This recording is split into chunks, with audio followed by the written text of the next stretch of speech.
ಬಾದಾಮಿ ತಾಲೂಕಿನ ಕೆರೂರ ಪಟ್ಟಣದ ಹೃದಯ ಭಾಗ ತರಕಾರಿ ಮಾರುಕಟ್ಟೆಯಲ್ಲಿರುವ ಗಣೇಶ ದೇವಸ್ಥಾನದಲ್ಲಿ ಇಂದು ಕೆರೂರ ನಗರ್ ಬಿಜೆಪಿ ಪಕ್ಷದ ವತಿಯಿಂದ ಭಾರತದ ಮಾಜಿ ಪ್ರಧಾನಮಂತ್ರಿ ಶ್ರೇಷ್ಠ ವಾಗ್ಮಿ ಬಿಜೆಪಿ ನೇತಾರ ಅಜಾತಶತ್ರು ಅಟಲ್ ಬಿಹಾರಿ ವಾಜಪೇಯಿ ಅವರ ಭಾವಚಿತ್ರಕ್ಕೆ ಪೂಜೆ ಸಲ್ಲಿಸುವ ಮುಖೇನ ಅವರ ಶತಮಾನೋತ್ಸವದ 100ನೇ ಜನ್ಮದಿನ ಆಚರಿಸಿದರು. ಕಾರ್ಯಕರ್ತರಿಗೆ ಸಿಹಿ ಹಂಚಿದರು. ಬಳಿಕ ಪಕ್ಷದ ಮುಖಂಡರು ಮಾತನಾಡಿ, ದೇಶ ಪ್ರೇಮ, ತಮ್ಮ ಸಭ್ಯತೆ, ಉದಾರ ವ್ಯಕ್ತಿತ್ವ ಮತ್ತು ಪಕ್ಷ ನಿಷ್ಠೆ, ಉತ್ತಮ ಆಡಳಿತ, ತಮ್ಮ ನಡವಳಿಕೆಗಳಿಂದ ಅತ್ಯಂತ ಜನಪ್ರಿಯ ನಾಯಕರಾಗಿದ್ದ ಅಟಲ್ ಬಿಹಾರಿ ವಾಜಪೇಯಿಜಿ ಇಂದಿಗೂ ಎಲ್ಲರ ಮನದಲ್ಲಿ ಅಚ್ಚಳಿಯದೆ ಉಳಿದಿದ್ದಾರೆ. ಅವರು ಪ್ರಧಾನಮಂತ್ರಿಯಾಗಿ ದೇಶಕ್ಕೆ ಅವರದೇ ಆದ ಅಪಾರ ಕೊಡುಗೆ ನೀಡಿದ್ದಾರೆ. ಅವರು ಗ್ರಾಮ ಸಡಕ್ ಯೋಜನೆಯಡಿ ಗ್ರಾಮೀಣ ಭಾಗದಲ್ಲಿ ಉತ್ತಮ ರಸ್ತೆಗಳನ್ನು ನಿರ್ಮಿಸುವ ಮೂಲಕ ನಗರಕ್ಕೆ ಸಂಪರ್ಕ ಕಲ್ಪಿಸಿದರು. ನದಿಗಳನ್ನು ಜೋಡಿಸುವುದು ಅವರ ಕನಸಾಗಿತ್ತು ಎಂದು ಸ್ಮರಿಸಿದರು. ಅವರ ಪಕ್ಷ ನಿಷ್ಠೆ, ದೇಶಪ್ರೇಮದ ಪ್ರತಿಫಲವಾಗಿ ದೇಶದಲ್ಲಿ ಎಲ್ಲೆಡೆ ಬಿಜೆಪಿ ಪಕ್ಷದ ಕಮಲ ಅರಳಿದೆ ಎಂದರು. ಬಿಜೆಪಿ ಮುಖಂಡರಾದ ಎನ್.ಪಿ. ಬನ್ನೂರ್, ವಿಜಯಕುಮಾರ ಐಹೊಳಿ, ಮಡಿವಾಳಪ್ಪ ಹರಗದ, ಬಿಜೆಪಿ ಜಿಲ್ಲಾ ಕಾರ್ಯದರ್ಶಿ ಜಯಶ್ರೀ ದಾಸಮನಿ, ಬಿಜೆಪಿ ನಗರ ಘಟಕದ ಪ್ರಧಾನ ಕಾರ್ಯದರ್ಶಿ ಹನುಮಂತ ಪ್ರಭಾಕರ್, ಉಪಾಧ್ಯಕ್ಷ ಯಲ್ಲಪ್ಪ ಚೂರಿ, ಯುವ ಮೋರ್ಚಾ ಅಧ್ಯಕ್ಷ ಗುಂಡಪ್ಪ ಬೋರಣ್ಣವರ್, ಕಾರ್ಯದರ್ಶಿ ವಿನಾಯಕ ಮಾನ್ವಿ, ಸಂಜು ಹಂಡಿ, ನ್ಯಾಯವಾದಿ ಜಿ.ಎಸ್. ಗುರುನಗೌಡ, ಶರಣ್ಣು ಸಜ್ಜನ್, ನಾಗೇಶ ಛತ್ರಬಾನ್, ಮನೋಹರ್ ಮಾನ್ವಿ, ಮಹೇಶ್ ಮುಗಳಿ, ಮುತ್ತು ಕಲಾಲ, ಕೂಟ್ಲೇಶ್ ಯಂಡಿಗೇರಿ, ಸಚಿನ್ ದಂಡಿನ, ರಾಚಪ್ಪ ಹೊಸಮನಿ, ಬಸು ತಳವಾರ್, ಸುಭಾಸ ಸಾಲಳ್ಳಿ, ಶ್ರೀಕಾಂತ್ ಬಡಿಗೇರ್, ವಿನಾಯಕ ಕಠಾರಿ, ಬಸು ತಂಬೂರಿ, ಹೇಮಾ ತಂಬೂರಿ, ವಿಜಯ ಕಲ್ಯಾಣಿ ಸೇರಿದಂತೆ ಮತ್ತಿತರ ಬಿಜೆಪಿ ಕಾರ್ಯಕರ್ತರು ಹಾಗೂ ಅಟಲ್ ಬಿಹಾರಿ ವಾಜಪೇಯಿ ಅಭಿಮಾನಿಗಳು ಉಪಸ್ಥಿತರಿದ್ದರು. ತೋರಿಸಿದ ದಾರಿಯಲ್ಲಿ ನಾವು ನಡೆಯೋಣ.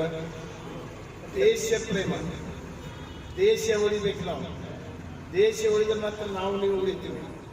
ಆ ದೇಶ ಪ್ರೇಮ ಅದು ಒಂದು ಯಾವ ದೃಷ್ಟಿಯಲ್ಲಿ ಭಾರತ ಮಾತಾಕಿ ಜೈ ಅನ್ನುವಂಥ ಏನೊಂದು ಸ್ಲೋಗಾನ್ ಇದೆ, ಆ ಒಂದು ಹಿತದೃಷ್ಟಿಯಲ್ಲಿ ಆ ಒಂದು ಸ್ಲೋಗಾನ್ದಲ್ಲಿ ನಾವು ನೀವೆಲ್ಲರೂ ಶ್ರಮಿಸೋಣ. ದೇಶ ಉಳಿದ್ರೆ ನಾವು ಉಳಿತೀವಿ. ನೀರಾವರಿ ಬಗ್ಗೆ, ಈ ಒಕ್ಕಲತನ ಬಗ್ಗೆ ಭಯಂಕರ ವಿಚಾರ ಮಾಡ್ಕೊಂಡು ಪ್ಲಾನಿಂಗ್ ಮಾಡಿ ದೊಡ್ಡ ದೊಡ್ಡ ಕೆನಾಲ್ಗಳನ್ನು ಉತ್ತರದಿಂದ ದಕ್ಷಿಣವರೆಗೆ, ಹೀಗೆ ಉದಾಹರಣೆಯಾಗಿ ಇಲ್ಲೇ ಹುಲಿಗೆರೆ ನೋಡ್ರಿ ಎಷ್ಟು ದೊಡ್ಡದವರು. ಆ ಕೆನಾಲ್ ನೋಡಿದ್ರೆ ಬಹಳ ಭಯ ಅನಿಸುತ್ತೆ. ಅಂತ ಒಂದು ಕೆನಾಲ್ ಕಟ್ಟಿದಂಥ ವ್ಯಕ್ತಿಗಳು ಅಜಾತಶತ್ರು ಮುಂದುವರಿಸಿಕೊಂಡು ಹೋದ್ರೆ ನಮಗೆ ಯಾವುದು ನೀರಾವರಿಯ ಸಮಸ್ಯೆಗಳು ಇಲ್ಲ ಅನ್ನುವಂಥ ವಿಚಾರ ನಾನು ಕಂಡಂಥ ದೊಡ್ಡದಂಥ ಒಂದು ದಾರಿ, ಅವರ ತತ್ವ, ಅವರ ಸಂದೇಶ, ರಾಜಕೀಯದಲ್ಲಿ ಅಗ್ನಿ ಮೇರು ವ್ಯಕ್ತಿಗಳಾಗಿ, ಪ್ರಧಾನಿಗಳಾಗಿ ಬೆಳೆದಂಥ ವ್ಯಕ್ತಿಗಳು ನಿಮ್ಮಲ್ಲಿ ಆತ್ಮದಲ್ಲಿ ಉಳಿದಾರ. ಅವರ ತತ್ವದ ಅಡಿಯಲ್ಲಿ ನಾವು ನೀವು ಕೂಡ ಸಾಗೋಣ. ನಮ್ಮ ಭಾರತ ದೇಶದ ಪ್ರೇಮವನ್ನು ಉಳಿಸಿಕೊಂಡ, ಯಾಕಂದ್ರೆ ಅವ್ರು ನಮ್ಗೆ ಮಾಜಿ ಪ್ರಧಾನಿಯಾದಂಥ ಇಂದಿರಾ ಗಾಂಧಿ ವಾಜಪೇಯಿ ಅವರನ್ನ ಆಯ್ಕೆ ಮಾಡ್ತಿದ್ರು. ಅಂದ್ರೆ ಆಳುವ ಪಕ್ಷಕ್ಕೆ ವಿರೋಧ ಪಕ್ಷ ಬೇಕು, ಪ್ರಶ್ನೆಗೆ ಉತ್ತರ ಪ್ರಶ್ನೆ ಕೇಳಬೇಕು ಅನ್ನೋಕ ವಾಜಪೇಯಿ ಅವರನ್ನ ಆರ್ಥಿಕ ಮಂತ್ರಿ ಅಂದ್ರೆ ಅಷ್ಟು ಶಾಲೆ ಇದ್ದಂಥ ಧೀಮಂತ ನಾಯಕ ಅಜಾತಶತ್ರು, ನಮ್ಮೆಲ್ಲರ ನೆಚ್ಚಿನ ನಾಯಕರಾದಂಥ ಅಟಲ್ ಬಿಹಾರಿ ವಾಜಪೇಯಿ ಅವರನ್ನ ಎಷ್ಟು ಸ್ಮರಣೆ ಮಾಡಿದ್ರು ಕೂಡ ಕಡಿಮೆ. ಇವತ್ತು ಅವರು ಅನೇಕ ಹಳ್ಳಿಗಳಲ್ಲಿ ರಸ್ತೆಗಳು ಸುಧಾರಣೆ ಆಗಬೇಕಾದ್ರೆ ಪ್ರಧಾನಮಂತ್ರಿ ಸಡಕ್ ಯೋಜನೆ, ಆ ಒಂದು ಪ್ರತಿಯೊಂದು ಹಳ್ಳಿಯಲ್ಲಿ ಹೊಲಕ್ಕೆ ರಸ್ತೆ ಇದ್ದಿದ್ದಿಲ್ಲ. ಅಂತ ಯೋಜನೆಗಳನ್ನ ಹಾಕಿಕೊಟ್ಟಂತ ಅನೇಕ ನದಿಗಳ ಜೋಡಣೆಯನ್ನು ಮಾಡಬೇಕು, ಅದು ಒಂದು ಆಸೆ ಅವರು ನೆರವೇರಲಿಲ್ಲ. ಏನೋ ಅಟಲ್ ಬಿಹಾರಿ ವಾಜಪೇಯಿ ಅವರ ಪಕ್ಷದಲ್ಲಿ ಒಬ್ಬ ಸದಸ್ಯನಾಗಿ ದುಡಿಬೇಕಂತಂದ್ರೆ 7 ಜನ್ಮದ ಪುಣ್ಯ ಮಾಡ್ಬೇಕಂತ ಆ ಪುಣ್ಯವನ್ನು ನಾವು ಮಾಡೀವಿ. ಯೋಧ ಸತ್ರ ಕೇವಲ ಅವರ ರಸ್ತೆ ಮಾತ್ರ ಬರ್ತಿದ್ವಿ. ಆ ಪುಣ್ಯಾತ್ಮ ಏನ್ ಮಾಡಿದ 1999 ಮರಿಬಾರದು ಅಂತ ಶಕ್ತಿಯುತವಾದಂತಹ ರಾಷ್ಟ್ರವನ್ನ ಮತ್ತು ಭಕ್ತಿಯುತವಾದಂತಹ ಪಕ್ಷವನ್ನು ಕಟ್ಟಿದಂತ ಧೀಮಂತ ನಾಯಕ ನಮ್ಮ ವಾಜಪೇಯಿ ಅವರ ಹುಟ್ಟುಹಬ್ಬದ ಶಿವ ದಿನದಂದು ಎಲ್ಲ ಕಾರ್ಯಕ್ರಮಗಳು ನಮ್ಮ ಎಲ್ಲರ ಪುಣ್ಯ ಅಂತ ನಾನು ಭಾವಿಸ್ತಾ ಇದ್ದೇವೆ.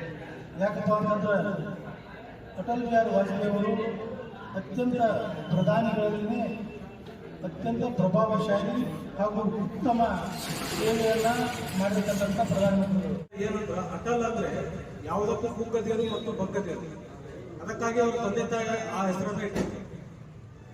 ಒಂದು ರಾಜಕೀಯ ಪಕ್ಷವಾದಿ ಸಂಘ ಇದನ್ನು ಆರಂಭಿಸಿದೆ. ಆರಂಭದಲ್ಲಿ ಶ್ಯಾಮ್ ಪ್ರಸಾದ್ ಮುಖರ್ಜಿ ಅವರು ಹೆಗಲು ಕೊಟ್ಟಿದ್ರು, ಅವರ ಜೀವನವು ಕೊಲೆ ಆಯಿತು. ಅದೇ ರೀತಿ ದೀನ್ ದಯಾಳ್ ಉಪಾಧ್ಯಾಯರ ಜೀವನವು ಕೊಲೆ ಆಯಿತು. ಏಕಾಂಗಿಯಾದಂತಹ ವಾಜಪೇಯಿ ಅವರು ಯಾವುದಕ್ಕೂ ಕೂಗಲಿಲ್ಲ.